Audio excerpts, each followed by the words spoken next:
Jamaica will celebrate its 60th birthday in August. And it is against that backdrop. Those are real. For these and other issues that tempers the mind and causes consternation, we turn to I call him our quantum transformational psychologist, and he's a social philosopher.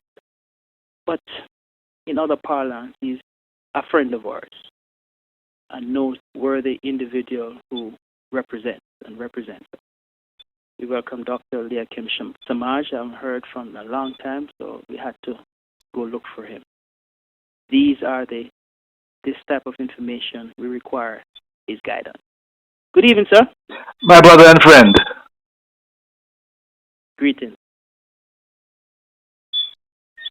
I saw the headline this morning, and you know that these things happen, but when these numbers jump out at you and put into perspective, it makes you cringe. I don't know what else to say because I'm like comatose, because a lot of investment has been placed into so-called mitigating the issue. But even as we do that, the numbers say we are rising even more than last year.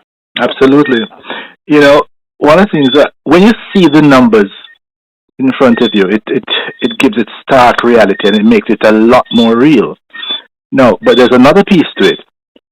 When I buy the newspapers on Sundays once I'm in Jamaica, because other than that, I read the papers online. Online is not the same feel as when you open, like today, you open up the Gleaner. On one side, there's that article, Bloodbath, with all the details.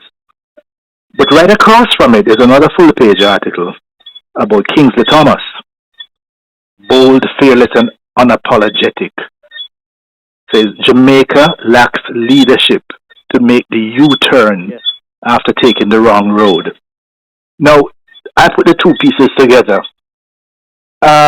This morning, I do a 5K walk most morning. And this morning I walk with a friend of mine, and he has gotten very despondent about Jamaica. And he believes that the problems are unsolvable. Where we are is just going to keep getting worse and worse. And I say, I support your view to some extent. But sometimes, they say it's darkest just before the dawn. Huh? Now, why does it appear so desperate?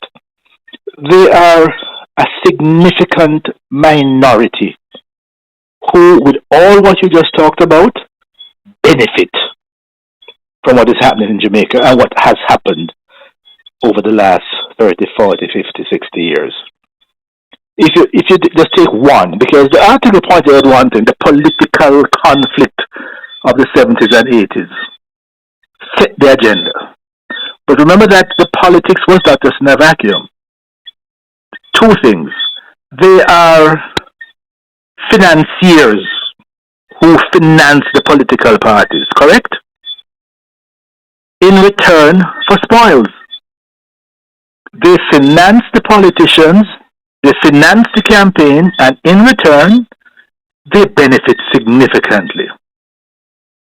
Secondly, there are ground troops who ensure it's easy to win elections in Jamaica. You don't need to convince all the people, or even the majority of the people.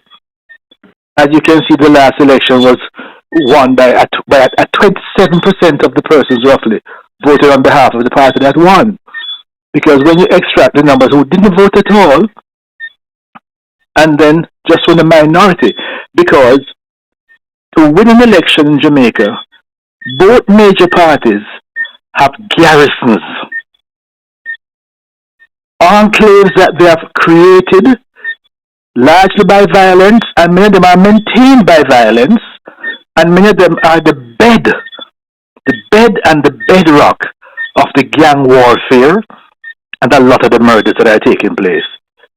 But they can't control those ground troops anymore. They're independent contractors now. Now, so that connection between the crime, the politics, and the financiers. All three are benefiting from the present situation. The politicians get their power. The people who finance the elections get their benefits. The criminal elements get whatever it is that they're working for. But the rest of us, the large majority of Jamaica, we are the pawns. We are caught between these three forces. So that's what makes it so, for many people, so seemingly hopeless. Because look at what happened with the extraction of Dudus. Hmm? People say that would be impossible, but the reality is that within the context of Jamaica's jurisprudence and the whole political shenanigans, that kind of action could never have taken place. Look what was done so as to prevent the extradition. Now, if you realize there was almost an organization of the criminal elements to make a stronghold and to make a bench, a beachhead to prevent the extraction.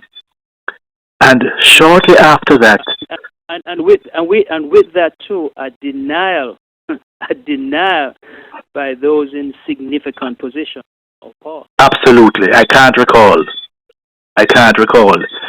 But if you notice that the criminal elements around the island were on the run because they assumed that now the armed forces and the police forces would now just take it to them and continue the extraction in the areas, the Maypens, the Montego Bays, the places where the political elements in conjunction with the criminal elements have really taken root.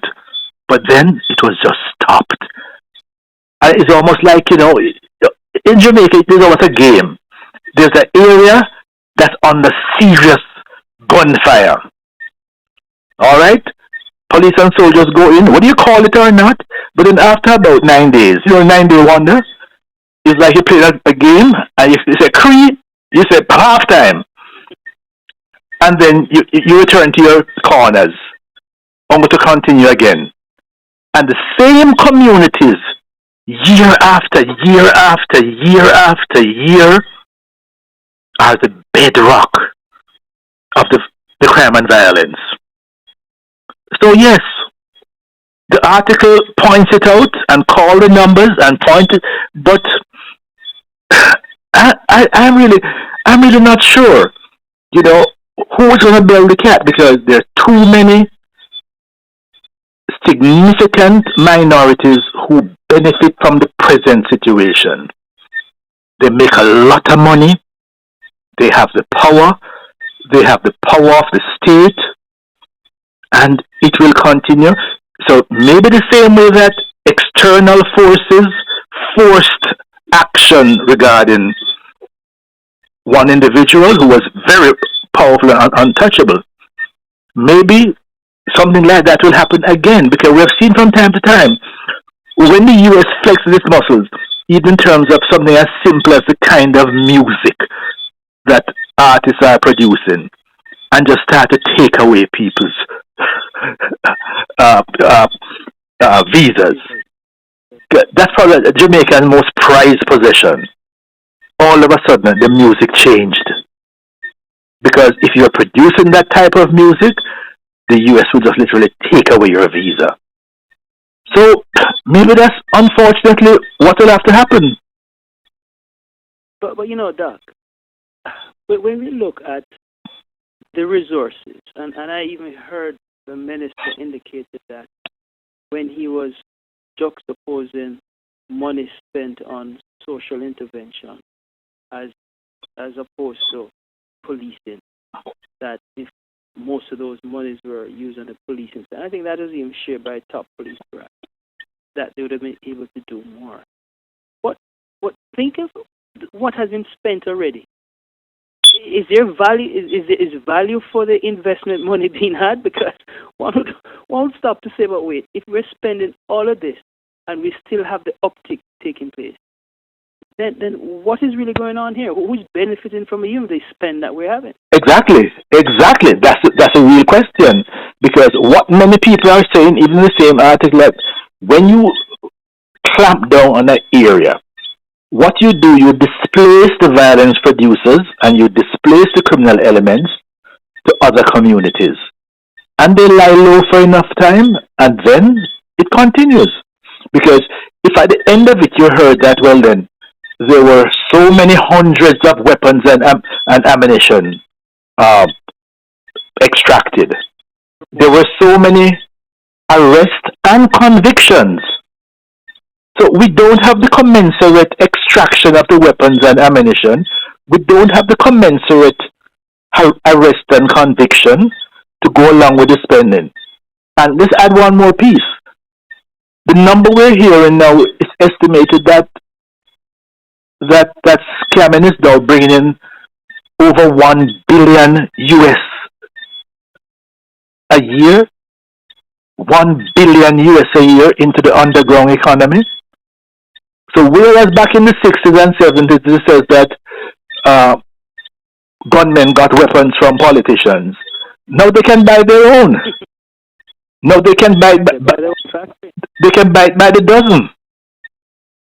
Yes, indeed, and have demonstrated such.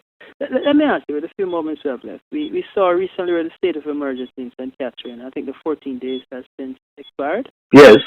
The government did indicate that it was not going to extend it. I guess large in part because they were unable to get the necessities, the correction from the last order, which resulted in lawsuits and claimants benefiting actually from $17 million. Absolutely.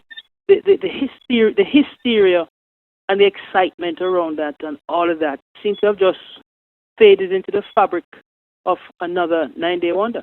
Absolutely.